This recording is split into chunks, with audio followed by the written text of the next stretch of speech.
morning. Good morning, Tigers. This is Leslie O'Connor, Mr. O'Connor, your principal here at San Luis Obispo High School. I'm on the set of TNN with the executive producer, Zach Roper, and Mr. Jim Johnson, our ASB director. And this morning, we're going to field some questions from our students in ASB leadership. And hopefully give you guys some answers to some questions. As you notice, we're all wearing masks here in the studio. So please make sure you wear masks out there, keep yourself safe, and be socially distant from others whenever possible. All right, well, I've got a few questions that students have been asking me, and so we thought you guys would want to hear some of those questions and the answers and the responses. The first question the students have, Mr. O'Connor, is how many hours of class is there? What's the class schedule? Basically, what's their school day going to look like? That's a great question. So what your school day is going to look like starting on Monday, August 24th, because that's the first day of school this year, so you've got about another week. Each day it's going to begin around 9 a.m. First period class will begin at 9 a.m. So on a Monday of the 24th, you'll have periods 1, 2, and 3 in the morning, and then on the Tuesday you'll have periods 4, 5, and 6, and then it'll rotate. So over a period of 2 weeks, you'll see your teachers and your classmates on an even basis over a period of 2 weeks. So it just rotates an A day, a B day. So on one day, it's going to be the first 3 periods, and on the next day, it's going to be the second 3 periods. That'll take you up to noon. So each class period is going to be 60 minutes in length. And that'll take you up to roughly 12 o'clock. You'll have some time for lunch at home. And then in the afternoon, we'll have what we'll call small group instruction or tiered support for students based on their enrollment for that day. So for example, on the Monday 1, 2, 3, a teacher will be available for their first period students for about 30 minutes in the afternoon, then for their second period students for about 30 minutes, and then our third period students for about 30 minutes. What do they do in that time period? Well, it's maybe an opportunity for students to be able to catch up, or for the teacher to specifically work with a group of students or an individual student, perhaps on their math or on their writing skills, perhaps help them with a lab if they're in their class period. After that, we'll have office hours. And in office hours, which will be approximately an hour each afternoon, teachers will be available for students, regardless of what period of class they're in, for them to make contact with them and to reach out to maybe help problem solve on their behalf, to catch up, maybe to make up a test, maybe make up a quiz, something to that effect. So from a student perspective, each day you're going to have 3 class periods, each 1 hour in length. And the class periods will be from 9 a.m. in the morning to about 12:30 each day. Then you'll have small group instruction or tiered support, specifically for those that need additional help, and then office hours for teachers. We've done that because we learned a lot from the spring. We realized pretty quickly that it was overwhelming to have 5 classes or even 6 classes in the same day online. It was overwhelming for our teachers. It was not sustainable. It was just, it was a lot to ask for of everyone. And so we want to slow the pace down a little bit and make sure that everyone feels super connected. All right, great, thank you. They're very thorough. Homework. Is homework going to be done in class? Will it be done outside of class on their own? Do you know? Yeah, that's a great question. I mean, homework, it's interesting because we could spend hours talking about the purpose of homework. I mean, homework should be really about independent practice. And so I envision an opportunity for students to be working independently. Independent studying would be a term that I would like to use. In many of our math classes, I know the practice has been for our students to be able to work independent practice, and in this past year or so, our math teachers have done a fantastic job of not necessarily assigning homework, but in the distance learning plan that I've just discussed, teachers will still be assigning homework to a certain extent. There'll be an opportunity for students to work on this independently. Some of it may take place during that class period that's scheduled for 60 minutes, but some of it may take place outside of that time period. So more on that as you get into your classes. Okay, thanks. We all know that we've switched from the trimester to the semester system for this current year. Correct. How does this look different? What's the semester look like for students now? Yeah, it's a great question. So up to this year, we've been on a trimester system, which is essentially 3 grading periods. Each grading period was roughly around 12 weeks in length. You had an A, a B, and a C. And you had 5 periods in the day as a student, and a teacher taught 4. As we move to a semester system, there are going to be 6 periods in the day. So students will have 6 classes, and like I said earlier, for the first semester, which will run August 24th through January the 15th, which is approximately 18 weeks, students will have 3 periods or 3 class periods each day, so an A-B day. But big picture, what does it look like from a semester to a trimester? Well, one of the first items that I'd point out is everyone has, for the most part, an A and a B on their schedule. So when you received your schedule yesterday, Thursday afternoon or Thursday evening, you would notice that you have Algebra 1 A and then Algebra 1 B. You'll have Digital Photo A, Digital Photo B. You'll have English 10 A, English 10 B. Where it becomes really interesting for those students that were in advanced placement classes, you would have noticed that previously you would have had probably AP European History A, AP European History B, and AP European History Seminar. So obviously there's no seminar classes, there's just an A and a B. So it'll give opportunity for teachers and students to slow the pace a little bit, to cover all the content, and for most students it'll be a pretty seamless kind of transition. You have an A and a B schedule, 6 periods in the day. And then finally, athletics, because that's a piece of the puzzle that'll probably come up in a question a little later. Because of the unknown, all CIF sanctioned sports have pretty much been pushed by CIF and by county and state health until at least January. And so we've moved athletics, CIF sanctioned sports to begin, if they begin in January, to after school. So that would be at 3:30. And there's very specific reasons why we did that. Obviously, first of all, we're hoping that we'll have CIF sanctioned sports in January. We all hope that we'll have a return to school in the near future, but for sports that'll be after school if they're taking place. It gives us an opportunity to sanitize our campus, to make sure that we have the facilities ready and functioning. But that's really a CIF piece, and that's why we wanted to make it available for all of our students after school. Okay, thank you. All right, a lot of students have this question: is attendance going to be taken? How's that going to work? That's a really good question. It's something that I don't have a definitive answer on right now because we're working through the logistics of that. And you might say, well, with school beginning on the 24th, I mean, would you not have figured this out by now? Well, we have to think about is logistically, how does that work? When you're enrolled in first grade class, I mean, it could be possible that you might have a screenshot of your favorite picture. Or you might show your face and be sitting there, and I've been on plenty of Zooms over the last few months where I'm front and center. But other times maybe it's just an opportunity for you to listen to the content.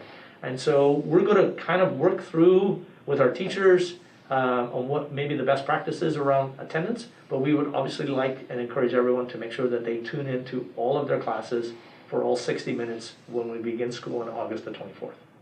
Okay. Another big question people have to ask is what are we doing about our elective classes, those hands-on elective classes? What are we doing with that? Yeah. Actually, we're moving forward with our elective programs. We've got a robust, vibrant elective program at San Luis Obispo High School, whether it be culinary arts, digital media, computer programming, architectural drafting and design and drawing, wood, automotive. I will tell you this, that our career technical education teachers, our CTE teachers, have been working furiously and feverishly all summer. They have been bringing in as much technology into the classrooms as possible. Many of them are going to be wearing GoPro cameras on their heads, and they'll be trying to bring the curriculum alive to students. Obviously, it's not the same as being in the industrial arts field. It's not the same as being in a kitchen, actually preparing and cooking. But we are going to work with our teachers, and I know that our teachers are fantastic, and they've really done an amazing job throughout the summer to make sure that they're going to make the subject matter come alive. I ran into Miss Hool, the ceramics teacher, the other day, and she said she was exhausted because she was lugging 25 pounds of clay to be sent home to kids to work with. Yeah, it's one of the things we're working on right now with our teachers. Our goal will be to have a distribution of materials during the first week of school, so from August the 24th through the 28th. So we're working behind the scenes with our staff, because what we'd like to do is to make sure that every single student gets almost like a care package, a box of materials, their books, all the things that they're going to need to make sure that they're productive and have access to the instruction once school begins.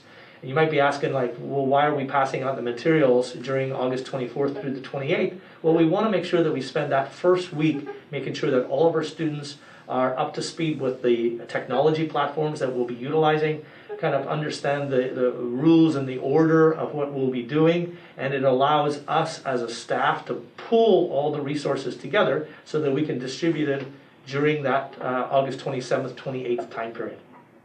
Okay, great. There's only a couple of questions left. And one of them is, do you know anything about second semester yet? Do you know any information on that? I mean, it's not until January it starts, but do you have any, do we know what's going to happen? Sure. It's a really good question. So one of the things that we're always struggling with, and we've struggled with mightily since probably March, you and I and everybody who's at home, was what's coming next. And we don't truly have an answer for that, but we have some contingency plans. So our first semester will end on January the 15th. So what we're planning on doing is, as the county health department and data and state levels of medical advice indicate, we'll be able to work with our school board and our district offices to determine what school might look like in January for second semester. We have some definite plans. For example, we could perhaps continue on this distance learning model that we're going to enter school on August 24th. That's one. Two, we might have what we call Plan B, where it's a hybrid model of sorts, where students may return to school, albeit on a social distance kind of model. What does that mean? It means that half the students in a first period class might come in the morning, and half the students in that first period class might come in the afternoon. So we try to minimize the number of students on campus at one time. We have 1,600 plus students enrolled at San Luis High. That would mean 800 students on campus at a time.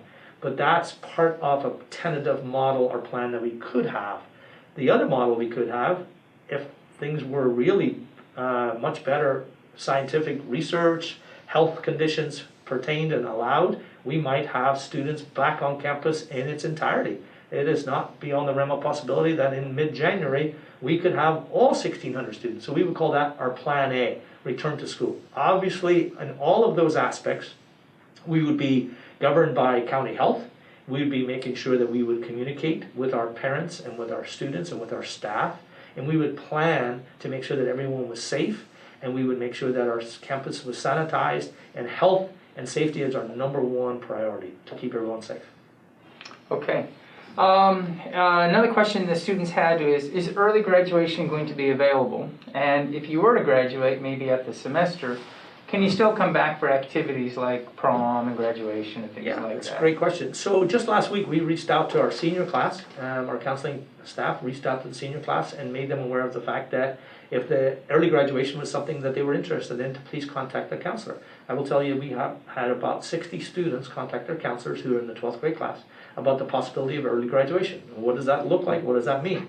It means that they would graduate at the end of the first semester. They would have completed all of their course requirements needed, not only for San Luis Coastal graduation requirement, but also what you have to remember is if their plan is to attend a 4-year university or even a junior college, have they met all of those entrance requirements?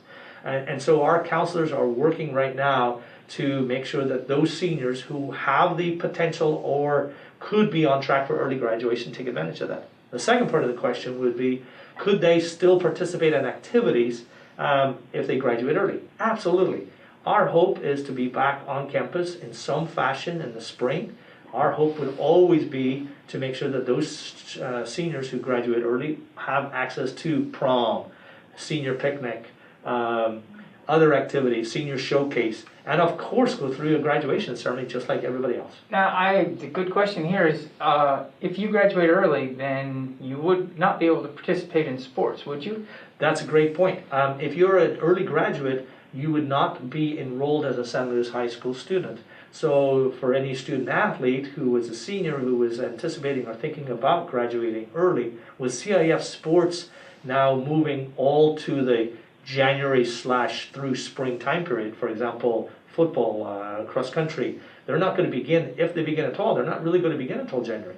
And so if you were graduating on January the 15th, you would not be able to participate in CIF section sports because you wouldn't be a San Luis Obispo High School student if you went through early graduation. Okay, all right. You touched upon this just real quickly, and that is we just want to remind students about sports, that A, The sports, when they start up, it'll be after school. It won't be in the classroom during the school day. And then also they are going to start up if things go well, in January. Is that correct? That is correct. So right now, you can go to our website. We've sent a lot of communication home. The CIF have condensed our 3 sports season, our fall, our winter, and our spring into almost like a 2-sport season. Sports, cross country, boys and girls tennis, boys and girls golf, to name but a few. Volleyball, boys and girls volleyball are some of our early sports. So they're going to begin late December, early January in essence. And then our boys and girls soccer, boys and girls basketball, baseball, softball, track and field. They're going to begin in February-ish, and they will continue all the way through until early June. So we're really, and all of them will take place after school. Practices, if we have practices, they're all going to be starting at 3:30, which is, when you think about it, we're going to have 23 sports all participating in a very short time period, all at the same time. So we're going to have to be very dynamic in how we schedule practices, how we schedule games, and there's going to have to be a lot of flexibility. I will point out this. Is it possible for a student to play 2 sports at the same time? Absolutely. CIF have allowed that. Can a student still play club soccer and play high school soccer because we've moved the seasons around? Yes. Could a student play AAU basketball and still play on the high school basketball team? Yes. CIF have relaxed their executive order. I can't remember the exact number, but so we're going to be a lot more flexible and nimble to support the student athlete in those situations. But I'd also like to point out that our band program, our performing arts program, whether it be choir, drama, we will still be working to support those programs in exactly the same way. We would love to have our marching band perform for us on campus in the evening. We want to have our choir performance, even if they're virtual in the first half of the year, but that's something we want to have. We want to have plays on our campus. We've got a brand new theater that we've been waiting on. We have a brand new swimming pool. We have a brand new theater. We want to get our theater performance. We want to get dance in there. So those are things that we'll be looking toward in the springtime as well. Okay. Let's see.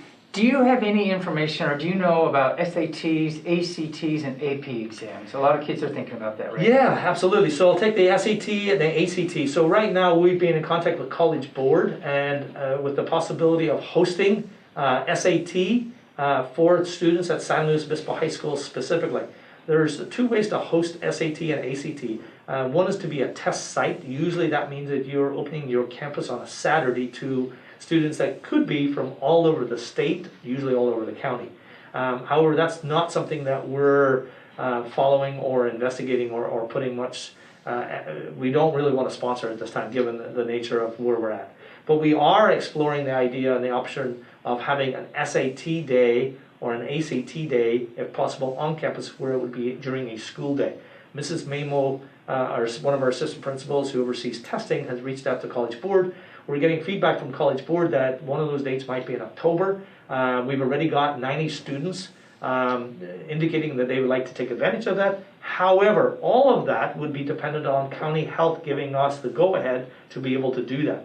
We would have to do it in small groups, we would have to do it in small pods, and we'd have to do it in various locations throughout campus.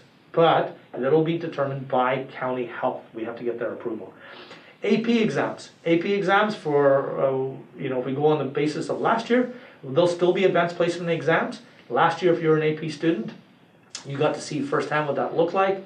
There was a secure server. The math exam, calculus went from maybe 5 problems, maybe to 1 problem. AP government, Mr. Johnson knows, went to like a couple of questions. So they really streamlined that and then they condensed it. So I imagine there's going to be some morphing of AP exams, but AP exams are usually the first 2 weeks in May, and we are working toward that as well. State testing is something I'm not sure about. So SBAC testing, something that we do. Smarter Balance assessments. I'm not sure if that'll take place this year. They didn't last year, and I'm not sure if the state will continue that, but we'll know, in the coming months. Okay.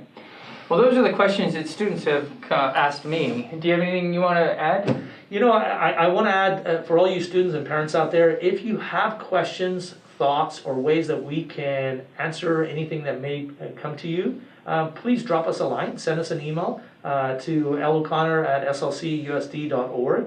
You can find my email on the website. Send them to Mr. Johnson, the ASB. ASB students, please reach out to your peers and ask for feedback. I would like to maybe initiate a once a week opportunity for us to do something like this, whether it be a podcast, a live broadcast, or an opportunity of a Q&A. I want to thank Mr. Roper for making himself available today. And we're going to be using this technology a lot this year. Honestly, we write a lot of newsletters and a lot of emails and written communication. And as much as I want to encourage you guys to read and read and read and read, we live in a digital era. And I understand that. So sometimes you want to hear and see what's going on campus. So we'll do our best to make sure we bring it to you guys. Tigers, we miss you greatly. We would love to have you on campus. I want to remind everyone to stay safe, wear a mask, be socially distant when possible and when necessary. We look forward to school starting on August the 24th. Go Tigers. Thank you very much, Mr. O'Connor. Been very informative. Can't wait to see you guys all on our Zooms. Thank you very much.